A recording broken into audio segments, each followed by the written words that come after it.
Hey guys, here with the Boxer Reform on Korean Lost Saga, so let's get into it. A little bit more damage on the basic attacks first and foremost. Nothing else much new behind that. Blah, blah, blah. I'm a little bit derpy right now. I'm a little bit tired.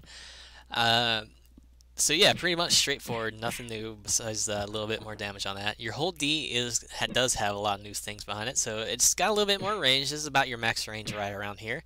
And you also get a new follow-up.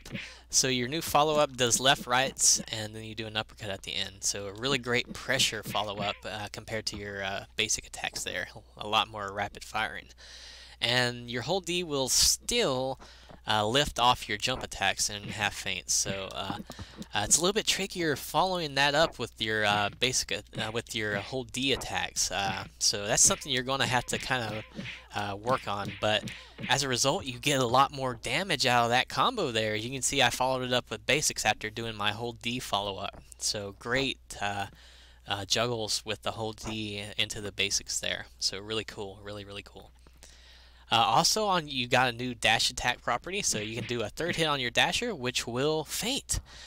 So this follow-up here, pretty simple and straightforward. The first two hits might actually guarantee that third hit, so if that's the case, then look out. So you can see off this feint, just to show you, you can follow it up with hold D still. And you can still stop at 2 hits on your dasher if you want, but you know, usually you want to go into the hold D now instead of doing the dash attack as your feint lifter.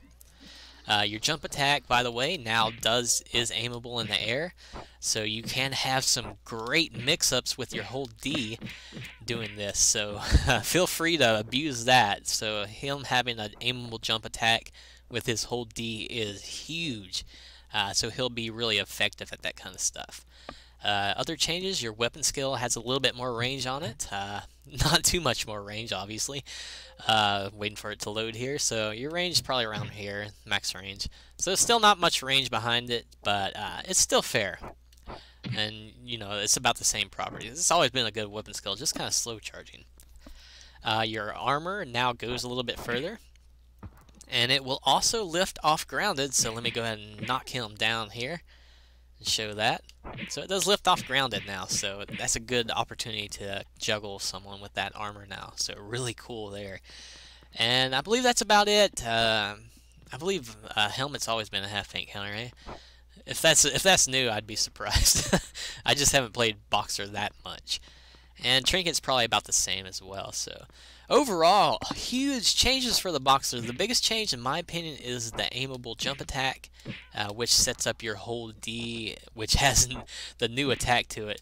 And the new attack is so huge and getting extra easy damage. So if you want to do a couple of rotations of your hold D, you could probably do that. But you can't do it if you launch them in the air one time. You're not going to be able to do it again because it knocks them away. So yeah, great changes for the Boxer. He's going to be really powerful after this reform, and he's going to be pretty effective. So not the hugest changes, nothing super duper OP, but enough to make him a really powerful force again.